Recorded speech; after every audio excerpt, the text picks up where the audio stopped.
नमस्कार, मैं राजेश शर्मा इस समय गोरखपुर के एकला ग्राम में यहाँ खड़ा हूँ और यहाँ पर एकला ग्राम में एक अध्यापक हैं श्री रमेश चंद जी, जो यहाँ पर बच्चों को निःशुल्क शिक्षा देने का कार्य करते हैं। जो आसपास के लगभग 5 से 6 किलोमीटर के रेंज में के जो बच्चे हैं जिनके माता पिता अपने बच्चों को कहीं ट्यूशन नहीं पढ़ा सकते हैं, आर्थिक रूप से जूझते हैं, उन बच्चों को रमेश चंद जी निःशुल्क शिक्षा देने का कार्य विगत 2002 से करते चले आ रहे हैं और ये बच्चों के भविष्य के लिए बहुत ही अच्छा कार्य कर रहे हैं।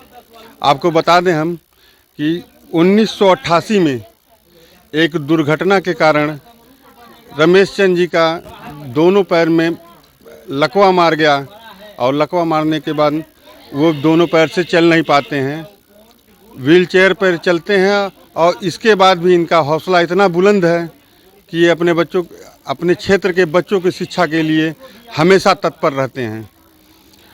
रमेश चंद जी सन 2002 में ये निःशुल्क शिक्षा का कार्य शुरू किया इन्होंने और अपने क्षेत्र के आसपास के सभी बच्चों के जिनके गार्जियन बच्चों को ट्यूशन नहीं पढ़ा पाते हैं उनसे जाके व्यक्तिगत मिलके उनसे बताया कि मैं बच्चों को निःशुल्क पढ़ाऊँगा। ये कक्षा 10 तक की शिक्षा एकदम निःशुल्क करते हैं। रमेश चंद जी एकला ग्राम में अपनी ही ज़मीन पर रहकर ये बच्चों को शिक्षा देते हैं। इस कार्य में इनका न तो कोई राजनीतिक सहयोग इनको मिलता है, न ही कहीं इनको किसी और से सपोर्ट मिला। अभी वर्तमान में इन्होंने बताया कि हमारे ग्राम के प्रधान प्रतिनिधि हैं विनोद निषाद जी, जो कुछ समय से इनको एक सहयोग दे रहे हैं एक शिक्षिका रखने के लिए। एक अध्यापिका इन्होंने रखा है जिसका वो तनख्वाह कह लीजिए या फिर सेवा भाव से जो भी एक सहयोग कर लीजिए, ये विनोद निषाद जी करते हैं। विनोद निषाद जी इस गांव के प्रधान के प्रतिनिधि हैं और हम आपको अभी आपको रूबरू कराएंगे। अध्यापक हैं रमेश चंद जी। रमेश चंद जी से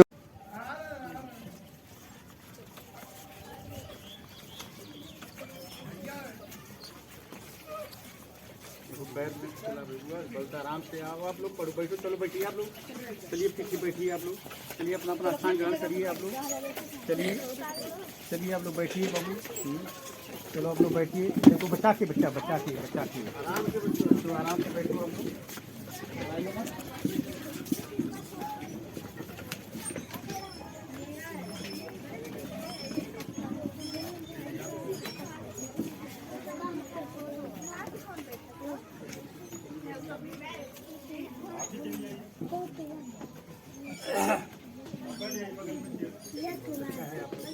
बैठ जाइए, आप भी बैठ जाइए प्रियंका जी।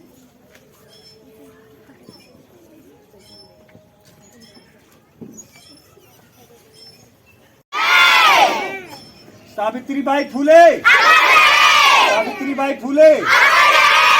बहुत अच्छा, आप लोग जो है उत्साह से जो भरे हुए हैं और हम लोग अच्छी तरह से पढ़ाई करेंगे और आप लोग एक मतलब कोई दिन अब्सेंट मत होइए, आराम से डेली आइए और जो भी कुछ कमी है आप हमको बता दीजिए, ठीक है ना।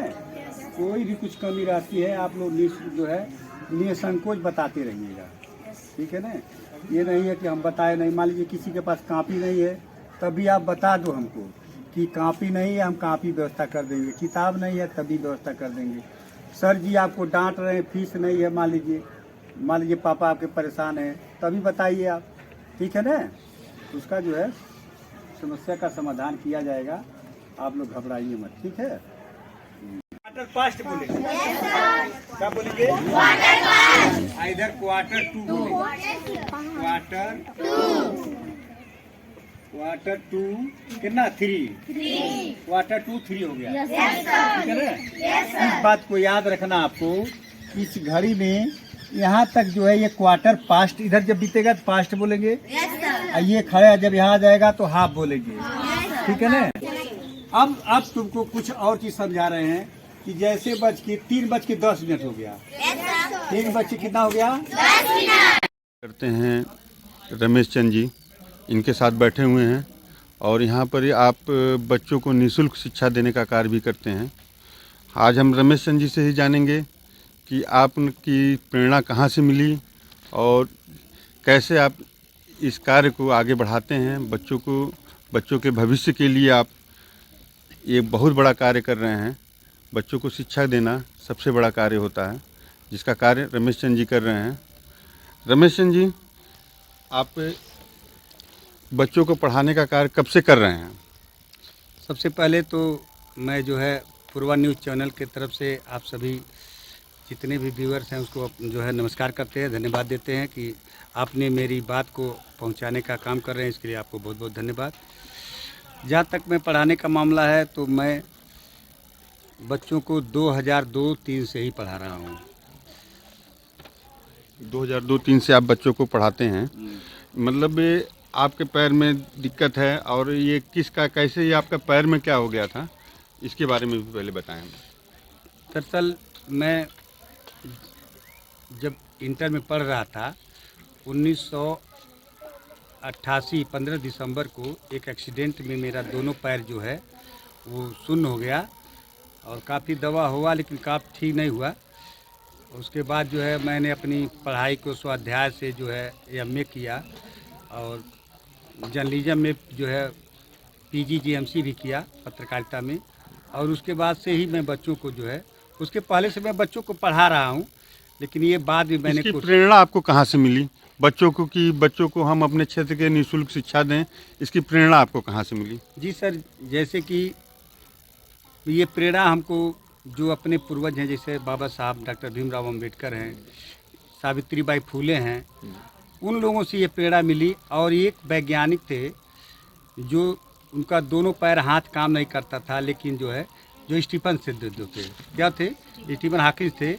और मुझे उनसे बहुत बड़ी प्रेरणा मिली कि वो जो है विकलांग होकर के और उनका दिमाग केवल काम करता है, इतना बड़ा जो है ब्रह्मांड का रहस्य जो है खोज रहे थे। तो मुझे भी लगा कि कुछ करना चाहिए और मैं जो है तब से जो है बच्चों को पढ़ाना शुरू कर दिया। अच्छा, इस कार्य में आपका सहयोग कोई करता है? यहाँ पे ग्राम प्रधान जैसे क्षेत्र के सरकारी संस्थान, चाहे कोई और NGO के लोग होते हैं जो इस तरह के काम में लोगों का सहयोग करते हैं, आपको कहीं सहयोग मिलता है इस चीज़ में? जी सर, पहले तो नहीं होता था, लेकिन इधर जो है जब से नया ग्राम पंचायत का जो है जो प्रधान का जो चुनाव हुआ है, तो एक हमारे साथी हैं जो ग्राम प्रधान प्रतिनिधि हैं, विनोद निषाद जी हैं, उनसे जो है वो भी एक सामाजिक एक्टिविस्ट हैं, कार्यकर्ता हैं, और उनसे हमारा विचार काफ़ी मिलता जुलता है। तो उन्होंने क्या किया कि हमने उनसे जब बताया कि सर यहाँ पर बच्चे इतना ज़्यादा हो गए हैं कि मैं अकेले परेशान हो जाता हूँ, और चूँकि यहाँ पर हर साल सैकड़ों बच्चे पढ़ते हैं हर साल, तो मैं अकेले, अब बता दें आपको, मैं सुबह में 2 घंटा और शाम को 2 घंटा, 4 घंटा तो मैं पढ़ाता हूँ। लेकिन इतने LKG से लेकर के और हाई स्कूल तक के बच्चों को मेरे लिए थोड़ा डिफ़िकल्ट हो रहा था पढ़ाना। तो उनको मैं जो विनोद जी से बताया तो कहा कि सर जी ठीक है और मैं आपका सहयोग करूंगा। और वो हर महीने मुझको जो है 1000 रुपया देते हैं, इसलिए कि एक शिक्षक रखे हैं, एक जो हमारी शिष्या है वो पढ़ाती है और बच्चों को, और इससे से थोड़ा मुझको राहत मिल गया है। और कुछ हमारे भी घर के बच्चे हैं उनको भी लगाते हैं, बच्चे जो पढ़े लिखे रहते हैं हमारे शिष्य हैं उनको भी लगा देते हैं। इससे हमारी कुछ जो है सहयोग हो गया और बच्चों की पढ़ाई जो बड़ी सुचारू ढंग से ठीक चल रहा है। रमेश जी, आप यहाँ बच्चों को निःशुल्क शिक्षा देते हैं, बच्चे दूर दूर से आते हैं, मौसम आप बाहर बैठा के यहाँ शिक्षा दे रहे हैं। जैसे मौसम कभी बरसात का मौसम आता है, ठंडी का भी मौसम चल ही रहा है आपके सामने। इस समय इस परिस्थितियों में बच्चों को किस प्रकार आप बैठाते हैं और किस प्रकार आप आगे पढ़ाई कराते हैं? क्योंकि मैं देख रहा हूँ यहाँ पे आपका एक फील्ड है और एक कमरा है, आप इस कमरे का कहीं उपयोग करते हैं या फिर नहीं? दरअसल यही एक मेरा एक कमरा है और जहाँ तक संभव होता है यहाँ पर जहाँ तक बैठा पाते हैं। और बहुत ज़्यादा जो है जब बरसात हो जाती है तो छोटे बच्चों को छोड़ना पड़ता है, लेकिन हाई स्कूल और कक्षा 8 तक 7 वालों को तो पढ़ाता ही हूँ। जितना मैं 8 जाता है बच्चों को उतना मैं पढ़ाता हूँ, लेकिन अब कोई व्यवस्था नहीं हो पा रहा है कि जो है उसको बच्चों के लिए जो है यहाँ पर कुछ व्यवस्था करूँ। हालांकि प्रधान जी से बातचीत हुई है, वो तैयार हैं कि करवाने के लिए, और जल्दी ही उसका जो है वो काम पूरा भी करेंगे तो काम होगा। आप प्रशासन से भी कोई अपील करना चाहते हैं कि अपने इस संस्था अपने एक सेवा भाव को आप आगे बढ़ाने के लिए, इसकी व्यवस्था के लिए प्रशासन से अगर कुछ अपील करना चाहते हो तो हमारे चैनल के माध्यम से आप कर सकते हैं, आप करिए। बिल्कुल सही सर। और जो है प्रशासन, मैं जो काम कर रहा हूँ ये एक तरह से ये शिक्षा का जो जो माध्यम है, जो बच्चों को शिक्षित करने वाला माध्यम है। किसी देश का अगर भविष्य देखना है, वहाँ का विकास देखना, तो शिक्षा ही मतलब महत्वपूर्ण होता है। और इसमें प्रशासन अगर मेरा सहयोग करे तो मुझे आशा है कि ये बहुत अच्छा ये जो है इस बच्चों को मैं आगे बढ़ा सकता हूँ। क्योंकि ये गरीब घर के बच्चे हैं और इनके माता पिता मजदूर हैं, ठेला खोमचा वाले हैं, ये अपनी फ़ीस को जो है दे नहीं सकते हैं। तो मैं काफ़ी गरीब बच्चों को ही पढ़ाता हूँ। अगर मुझे अगर इस तरह का सहयोग मिले तो एक मैं अच्छा शिक्षा का जो है रोल मॉडल खड़ा कर सकता हूँ। बहुत बहुत बढ़िया आपका कार्य है ये, और इस कार्य की प्रेरणा सभी को लेनी चाहिए आपके काम के लिए, ताकि लोग अपनी ऐसे बच्चों को जो जिनके माता पिता असमर्थ हैं अपने बच्चों को उच्च शिक्षा देने में और अन्य तरह की शिक्षाएं देने में, सुविधाएं देने में, जिसको आप अपने माध्यम से निःशुल्क कर रहे हैं, ये बहुत ही प्रेरणा का काम कर रहे हैं। और इसकी प्रेरणा लेके लोगों को आगे आना चाहिए। जहाँ तक मैं जानता हूँ कि इस तरह के कार्य अभी तक कई बहुत जगह देखने में, हज़ारों देखने के बाद एक आध दो लोग ऐसे मिलते हैं कि जो इस तरह का कार्य करते हैं। और ये सारे बच्चे देखिए दूर दूर से 5-5 किलोमीटर 6-6 किलोमीटर से पैदल, साइकिल से, किसी के माध्यम से आते हैं और आपके पास शिक्षा ग्रहण करते हैं। और हमारी इन बच्चों को शुभकामनाएं हैं कि ये पढ़ें और आगे बढ़ें और ये अपने उद्देश्य में कामयाब हों। और हमारे मास्टर साहब जो हैं पत्रकार भी हैं, मैं चाहूँगा कि इनका उद्देश्य प्रशासन और शासन भी रमेश जी, एक जाते जाते आपके आखिरी सवाल मैं कर लूँ। आपने अपने संस्थान का नाम रखा सावित्रीबाई फुले शिक्षा दान सेंटर। इसकी प्रेरणा आप, इस नाम को रखने की प्रेरणा आप कैसे लिए और इस नाम को रखें आप? सावित्रीबाई फुले प्रथम महिला शिक्षिका अपने देश की थी, और उनका नाम लेके चलने का आपका प्रेरणा कैसी हुई? दरअसल पहले आपको मैं क्लियर कर दूं कि मेरा ये सावित्रीबाई फुले शिक्षा दान है, संस्थान नहीं है, मेरा कोई संस्थान नहीं है। मैं जो है ये केवल कोचिंग चलाता हूँ।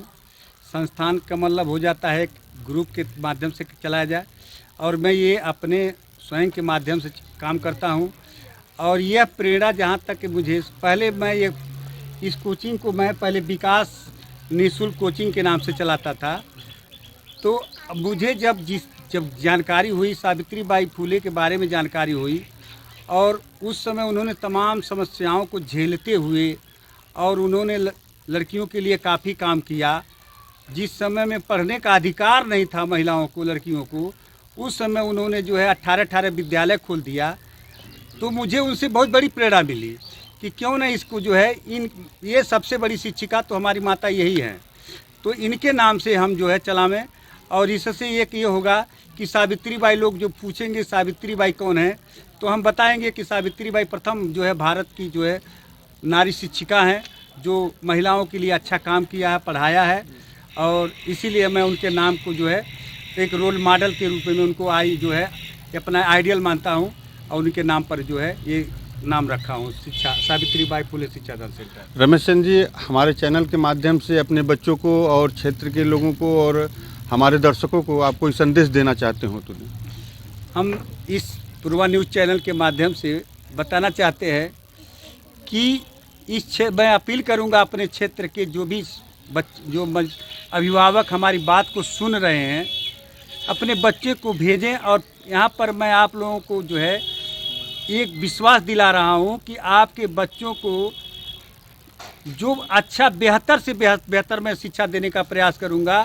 जो काफ़ी अच्छे लोग पैसा दे करके पढ़ाते हैं, मैं आपको फ्री पढ़ाऊँगा, और आपके बच्चों को जहाँ तक हर संभव होगा मैं मदद करूँगा, कापी किताब के माध्यम से मदद करूँगा।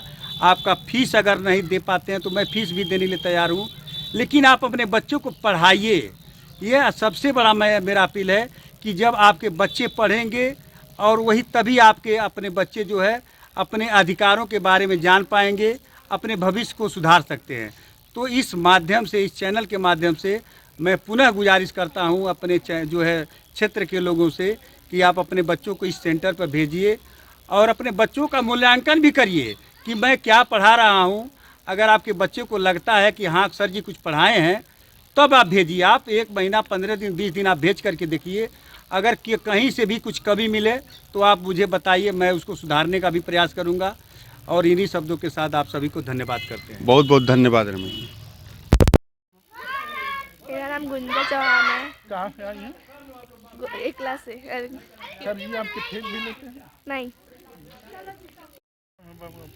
मेरा नाम सुधीर निषाद है। किस क्लास में पढ़ते हैं? क्लास 8 में मैं पढ़ता हूँ। सर जी आपकी फीस भी लेते हैं? नहीं सर, फीस नहीं लेते हैं। कब से आप आ रहे हैं? हाँ, आप कब से आ रहे हैं? 2 साल से। 2 साल। अभी हमारे साथ खड़े हैं ग्राम एकला के प्रधान प्रतिनिधि विनोद निषाद जी, और इस शिक्षा संस्थान के बारे में हम विनोद निषाद जी से कुछ बातें पूछना चाहेंगे और कुछ इन्होंने इस शिक्षा संस्थान को अपना सहयोग भी दिया है। इस बारे में हम विनोद जी से बात करेंगे। विनोद जी, आप इस गांव के ग्राम प्रधान प्रतिनिधि हैं।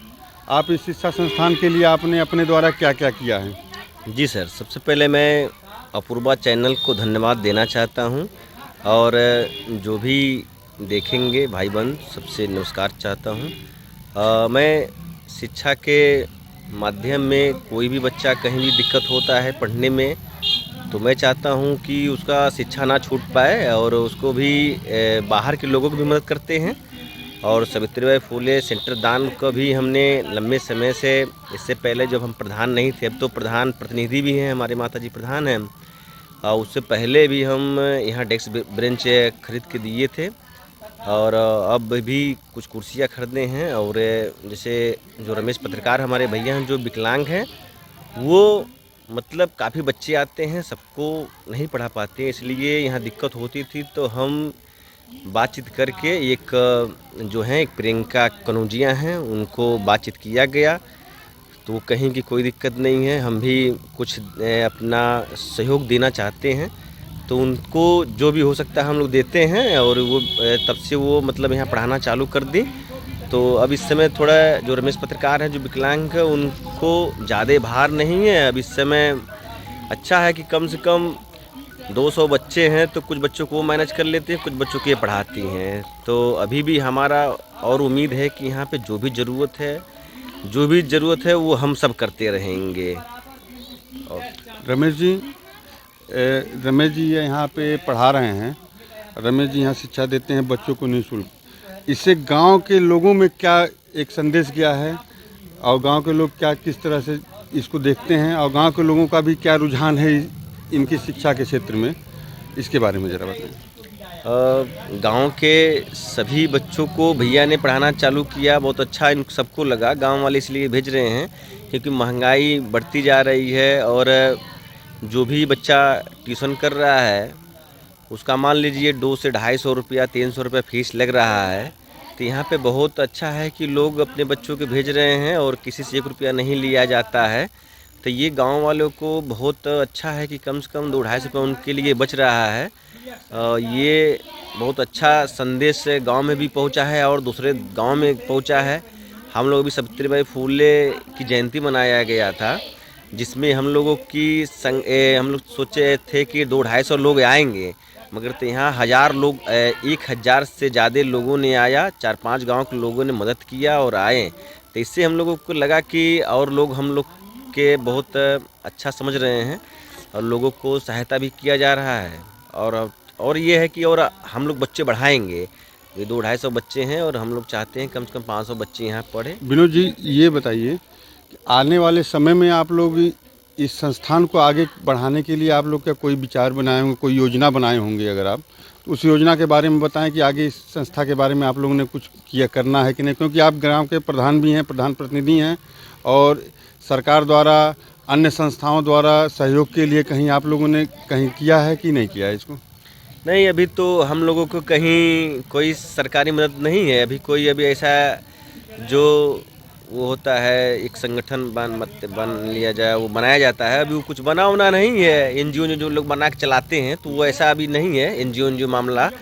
हम लोग का बस प्रयास है कि लंबे समय तक स्कूल ले चला जाएगा और ये काफ़ी बच्चों को पढ़ाया जाएगा। और गांव के दूसरे गांव पे हम लोग चल के, रमेश पत्रकार भी दूसरे गांव पे जाते हैं, कहते हैं कि कम से कम आप लोग भी थोड़ा, जिस तरह मैं मदद कर रहा हूँ, आप लोग पढ़ाइए, क्योंकि शिक्षा इतना महंगी हो रही है कि कम से कम अगर हर गाँव में रमेश भैया जैसा एक इंसान हो जाए तो 200 बच्चों को पढ़ा रहा था, सोचिए 200-250 बच्चा पैसा उनका बचेगा, तो इससे और माहौल बनेगा और हमारे समाज में जो गरीब बच्चे हैं वो पढ़ेंगे लिखेंगे, जब पढ़ लिख के कुछ बनेंगे तो हमेशा याद करेंगे और गांव का विकास करेंगे, हर गांव के लोगों को मदद मिलेगी। धन्यवाद। सावित्रीबाई फुले, सावित्रीबाई फुले।